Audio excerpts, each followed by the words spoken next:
Tulad po ng ipinahayag natin mula noong Lunes, ang ating tutusin po bahagi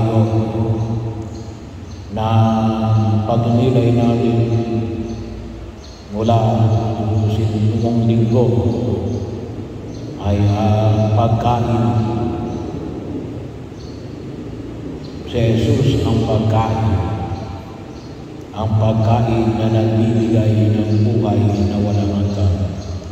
Ito po ay kung sila'y pagninilayan natin ng 3 linggo ngayong panahon ng muling pagkabuhay. At atin pong ihimay-himayin. At ang nais natin bibigyan ng pagninilay ngayon ay alam natin na pananampalataya kay Jesus ang pagkain ng bibigay ng buhay na walang hanggan, or faith in general ay isang grasya ng Diyos.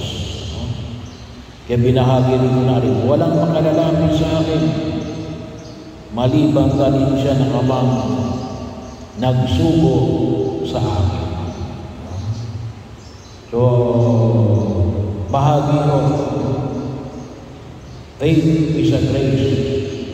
Ipinagkaloob ng Diyos sa atin yung pananampalataya na ito sapagkat ito ay ipinagkaloob ng aming Amang nasa langit. Walang makalalapit kung hindi ipinagkaloob ng Diyos. Kahit anong gusto natin lumapit, kahit nagsusumikap tayo lumapit pero hindi ipinagkaloob ng Diyos, hindi natin malalagkat ito. Kabahagi rin ito ng yung ating unang pagbasa na na faith also comes from hearing. Kaya napakalaga yung pagpapahayag ng mabuting balita ng kaligtasan. Anong sabi sa unang pagbasa natin? Paano ko po maintindihan ito? Walang nagpapaliwanag sa akin. Kaya ang alagad ay nagsimulang nagturo habang sila ay naglalakbay doon sa nagtatanong. Pagkakataon, nais lang po natin bigyan ito yung mga dalawang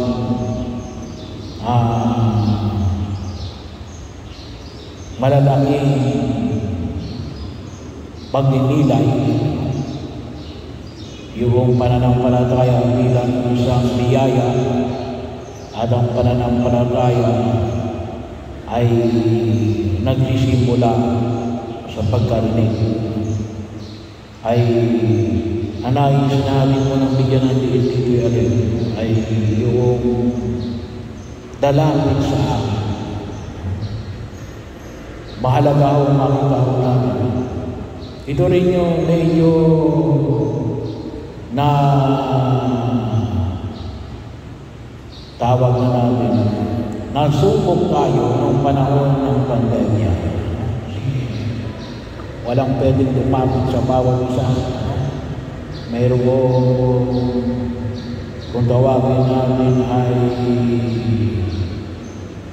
kinakailangan ay may distance gawa ng pandemya. Nauso rin ang tinatawag natin live streaming. Kasi nga, hindi ka pwedeng lumapit. Hindi pwedeng magsama-sama. Kaya lang kung minsan, naging akala ng iba, okay na yung live streaming. Hindi lang gawa lang yung pagkakataon, gawa ng pandemya. Hindi po yun pwede. Yun like exception to the rule. Kaya daw naging pwede sapagkat gawa ng special circumstance. Tayo ay gawa ng pandemya sa loob ng mahigit 2 taon. Kaya lang, dahil nasanay ng ibang live streaming, akala nila yun na ang norm. Hindi ho. Yung norm ay kinakailangan personal, lalapit tayo kay Jesus. Kasi sa banal na pagdiriwang ng misa, hindi lamang yung salita ng Diyos, sabi na natin, may 2 table sa banal na misa. Yung table of the Word of God, ito, yung rostrum, at yung table of the Holy Eucharist. Ay, sa live stream, okay lang. Kasi nakikita nyo, naririnig ninyo, na ipapaniwalang sa inyo. Pero ito, Father, spiritual communion. Yes, spiritual communion. Yung spiritual communion ay doon lamang sa mga hindi pwedeng tumanggap ng sakramento. Katulad na limbawa ng alin, yung living in sin. Halimbawa ay ang kinakasama mo ay may asawa o ikaw ay may dating asawa.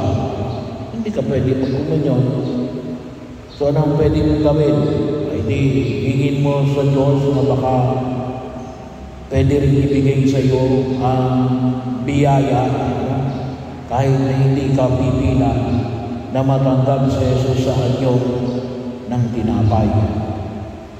So, yun yung hindi pwede, yung may malaki kang kasalanan at maaring alin, yung hindi mo na tupad yung Eucharistic fasting, yung 1 oras na pag-aayuno. At, of course, nung panahon ng pandemya.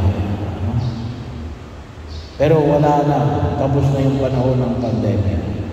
Ito yung dilemma rin na hindi lamang kasi may mga parokyano na okay na yung live streaming na lang ako.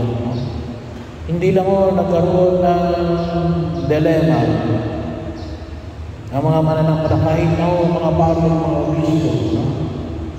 Naalala ko tuloy yung sharing ni Bishop Cardinal Tadley kasi may tumawag sa kanya, nangungumpisal, may COVID. Nung panahon na yun, mahigpit pa yung COVID. Hindi ka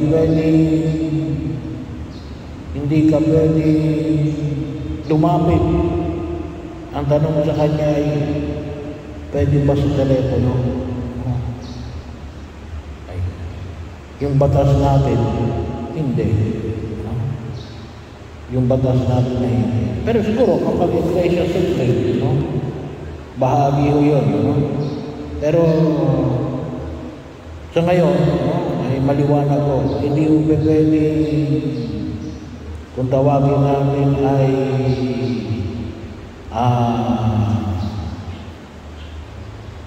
digital or kung tawagin mo natin ay virtual kasi yun gagamit ka ng cellphone di kaya telepono. Ibig sabihin kabahagi lang, hindi buo ang talagang ay alin personal. So pagkakataon na kung saan ay may pahayag. Kaya, ano yung pwede? Samahan na lamang na pwede humingi ng tawad sa Diyos. Pero ang yung punto natin ni alin, it has to be personal and physical. Hindi pwede virtual. So bahagi rin yun. Kasi yung pagtanggap natin kay Jesus bilang pagkain na nagbibigay ng buhay na walang hanggan ay hindi pwedeng bahagi lang. Siguro sa mga masasabi natin sa mga nabanggit na mga pagkakataon, kaya lang, hindi yan yung pinaka-norm. Ang pinaka-norm, ibig sabihin, yung pinaka-ordinary way. Pag sinabi natin hindi norm, maaaring pwede, pero extraordinary way. Pwede oo, pwede hindi. Pero hindi yan ang ordinary. Doon na lang tayo sa ordinary para sigurado tayo. Kaya, anong bahagi rito? Kinakailangan natin lumapit. Bakit? Si Jesus nga, nanggaling pa sa langit para maibahagi niya yung kanyang sarili para sa atin. Pagkatapos tayo maglalagay ng harang. Hindi natin naipakita kung ang Diyos ay bumaba mula sa langit, ay nawa at mag-exert din tayo ng effort natin. Pumunta man lamang sa simbahan. Naligid natin pakinabangan ang mga biyaya na ipinagkakaloob ng Diyos katulad po ng mga sakramento, lalong-lalo ng sakramento ng kanyang pagkain, ng kanyang katawan at dugo na alin nagpapatatag ng ating pananampalataya. Ito yung ating pagkain eh. Subukan yung hindi kayo kumain ng isang araw. Ewan ko kung nasubukan nyo hindi kumain ng isang araw, ay manghihina kayo. Bahagi yun. Kinakailangan natin karoon ng lakas. Yun sa physical natin pagkilos para magampanan natin yung ating tungkulin. No?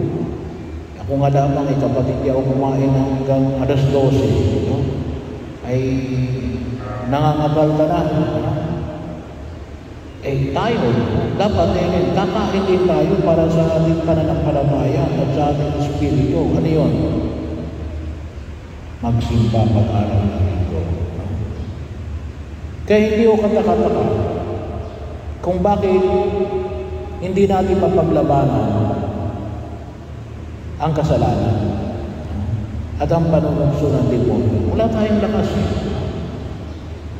Wala tayong lakas. Saan tayo kukuha ng lakas? Sa sarili ninyo? Kukuha lang tayo ng lakas saan? Kaya Jesus. Saan yun?